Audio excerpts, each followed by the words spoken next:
Hi friends, అందరికీ నమస్తే.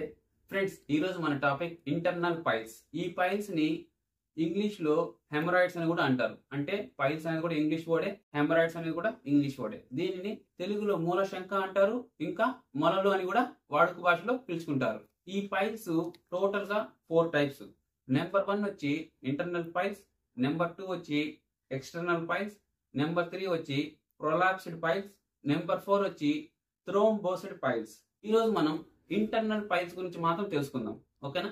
Internal piles ని చాలా సింపుల్ గా చెప్పుకోవాలంటే మలద్వారం లోపల వచ్చే పైల్స్ నే ఇంటర్నల్ పైల్స్ అంటారు.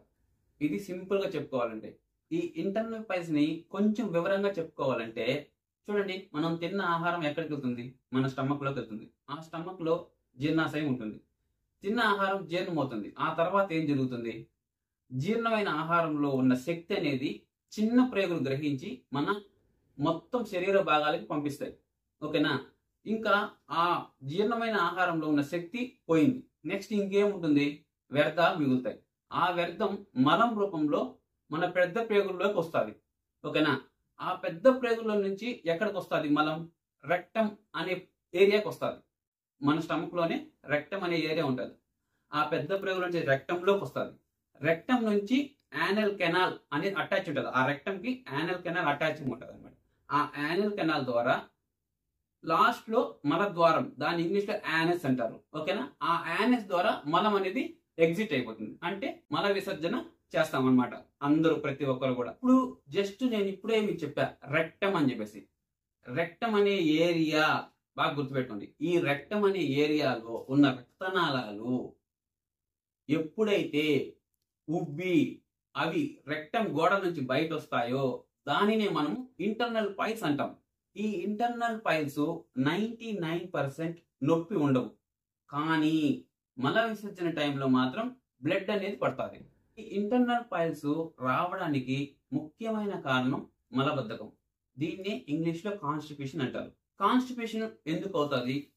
ఎందుకంటే మన బాడీలో ఫైబర్ లెవెల్స్, వాటర్ లెవెల్స్ సమతుల్యంగా లేనప్పుడు, కరెక్ట్ లెవెల్లో లేనప్పుడు ఈ కాన్స్టిపేషన్ అనేది ఏర్పడుతుంది. చూడండి, ఈ కాన్స్టిపేషన్ అనేది ముఖ్యమైన కారణం.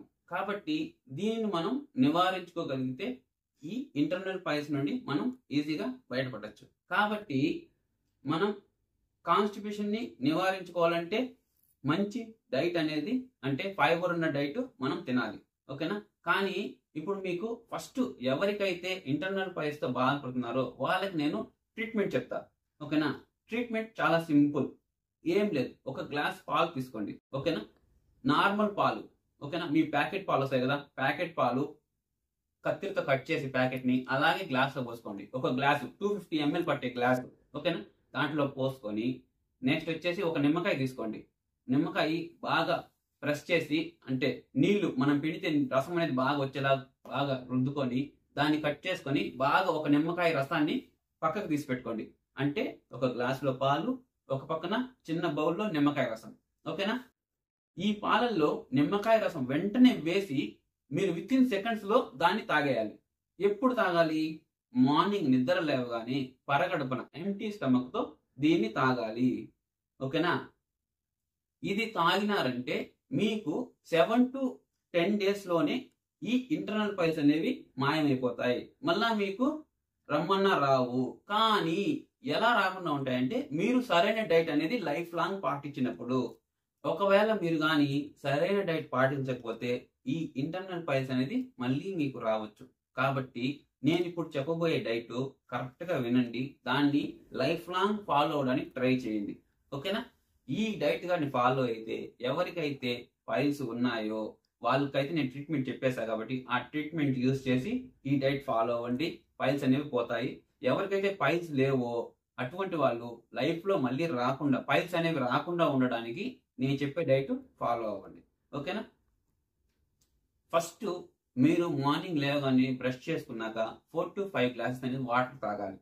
నెక్స్ట్ వచ్చేసి ఆ వాటర్ తాగుతూ ఉన్నప్పుడు గ్లాస్ కి 1 or 2 minutes గ్యాప్ అనేది ఇచ్చి మీరు వాకింగ్ చేయాలి. అప్పుడు ఏమవుతుందంటే మీ పెద్ద ప్రేగు మీద ప్రెషర్ పడి మల విసర్జన ఈజీగా అవడానికి చాలా వరకు ఛాన్సెస్ ఉంటాయి. ఇప్పుడు ఇంటర్నల్ పైల్స్ ఎవరైతే బాధపడుతున్నారో వాళ్ళు ఈ మల విసర్జన తర్వాత నేను చెప్పిన milk and lemon juice treatment use చేయండి. ఓకేనా? ఎవరికైతే పైల్స్ లేవో వాళ్ళు ఈ ట్రీట్మెంట్ స్కిప్ చేయండి. జస్ట్ డైట్ మాత్రం ఫాలో అవ్వండి. ఓకేనా ఫ్రెండ్స్? ఓకే, ఈ మిల్క్ లెమన్ జ్యూస్ ట్రీట్మెంట్ అయిపోయాక నెక్స్ట్ బ్రేక్ఫాస్ట్ టైం. బ్రేక్ఫాస్ట్ టైంలో ఏం చేస్తారంటే 2 అంజీర్ పండు తినండి. బ్రేక్ఫాస్ట్ ముందు ఒక 10 మినిట్స్ ముందు. ఓకేనా? 2 అంజీర్ పండు, ఎందుకంటే దాంట్లో హై ఫైబర్ ఉంటుంది. అంతేకాకుండా అది మనకు బాడీలో బ్లడ్ పట్టడానికి కూడా చాలా మంచిది. లేడీస్కి అయితే అంజీర్ పండు చాలా మంచిది, బ్లడ్ కూడా ఇంప్రూవ్ అవుతుంది అనమాట. ఫైబర్ వస్తుంది ప్లస్ బ్లడ్ కూడా ఇంప్రూవ్ అవుతుంది. కాబట్టి బ్రేక్ఫాస్ట్ కి ముందు 2 అంజీర్ పండ్లు తినండి. నెక్స్ట్ బ్రేక్ఫాస్ట్ లో ఏం తినాలి చెప్పుకునే అనుకున్న ముందు ఎవరికైతే పైల్స్ ప్రాబ్లంతో బాధపడుతున్నారో వాళ్ళు ఏ పదార్థం తినకూడదు అది నేను ఫస్ట్ చెప్తాను. చూడండి, ఫస్ట్ పైల్స్ తో బాధపడే వాళ్ళు ఫస్ట్ పదార్థం చికెన్. ఓకేనా? చికెన్ తినకూడదు, గ్రీన్ చిల్లీస్ తినకూడదు, స్పైసీ ఐటమ్స్ తినకూడదు, మసాలా ఐటమ్స్ తినకూడదు. ఓకేనా? అలాగే వంకాయలు తినకూడదు. ఓకేనా? ఇవి ముఖ్యంగా 5 ఐటమ్స్ ముఖ్యంగా మీరు దూరం పెట్టాలి. ఈ పైల్స్ అనేవి మీకు కంప్లీట్ గా క్యూర్ అయ్యేంత వరకు. క్యూర్ అయిపోయిన తర్వాత కూడా ఎక్కువగా తినకుండా అప్పుడప్పుడు కొంచెం కొంచెం తింటే ఏం ప్రాబ్లం లేదు. ఓకేనా ఫ్రెండ్స్? నెక్స్ట్, ఇప్పుడు నేను చెప్పా కదా, మార్నింగ్ బ్రేక్ఫాస్ట్ లో అదే గ్రీన్ చిల్లీస్ అవి లేకుండా నీట్గా సాంబారు చట్నీ చేసుకొని మామూలుగా ఇడ్లీ సాంబార్తో మీరు తినేయచ్చు, నో ప్రాబ్లం. లంచ్కి బ్రేక్ఫాస్ట్కి మధ్యలో ఏం చేస్తారంటే ఒక ఫ్రెష్ ఫ్రూట్ జ్యూస్ తాగండి. లంచ్ స్టార్ట్ చేసేటప్పుడు ఒక వెజిటేబుల్ సూప్తో స్టార్ట్ చేయండి. అది ఏదైనా కావచ్చు, ఏదో ఒక వెజిటేబుల్తో ఒక సూప్ తాగండి. నెక్స్ట్ కీరా, క్యారెట్, బీట్రూట్ ఇటువంటి కొన్ని వెజిటేబుల్స్ వేసుకొని లెటస్. ఓకేనా? మీరు వెజిటేబుల్ సలాడ్ అని కొట్టారంటే బోలెడ్ అండ్ వీడియోస్ యూట్యూబ్లో వస్తాయి. మీకు నచ్చిన సలాడ్ చేసుకొని ఒక వెజిటేబుల్ సలాడ్ రోజు తినడానికి ట్రై చేయండి. ఓకేనా? సూప్ అయిపోయింది, వెజిటేబుల్ సూపు, వెజిటేబుల్ సలాడ్ అయిపోయింది. Next lunch. ఎక్కువ ఫైబర్ కంటెంట్ ఉండే ఫుడ్ ఏంటంటే ఆకుకూరలు. ఓకేనా?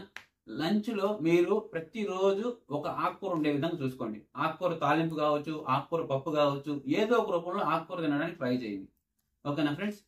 నెక్స్ట్ లంచ్ లో రైస్ తక్కువ తినండి, కర్రీస్ ఎక్కువ వేసుకోండి. అంటే వెజిటేబుల్స్ లో కూడా మంచిగా ఫైబర్ ఉంటుంది. కాబట్టి ఏం చేస్తారంటే వెజిటేబుల్ కర్రీస్ చేసుకోవడానికి ట్రై చేయండి ఎక్కువగా. అప్పుడు ఏం చేయాలంటే రైస్ కొంచెంగా తినండి, కర్రీ అనేది ఎక్కువగా తినండి. ఇంకా తాలింపులు చేసుకోండి వెజిటేబుల్స్ తో. తాలింపులు దండిగా తినడానికి ట్రై చేయండి. ఏదో ఒక రూపంలో మీరు వెజిటేబుల్స్ ఆకుకూరలు మీ బాడీలో పంపించాలన్నమాట. అప్పుడు మీ ఫైబర్ అనేది మంచిగా మీ బాడీ అనేది ఆ ఫైబర్ లెవెల్ అనేది మెయింటైన్ చేయగలుగుతారు. ఓకేనా ఫ్రెండ్స్? అలాగా మీరు లంచ్ ని కంప్లీట్ చేయొచ్చు.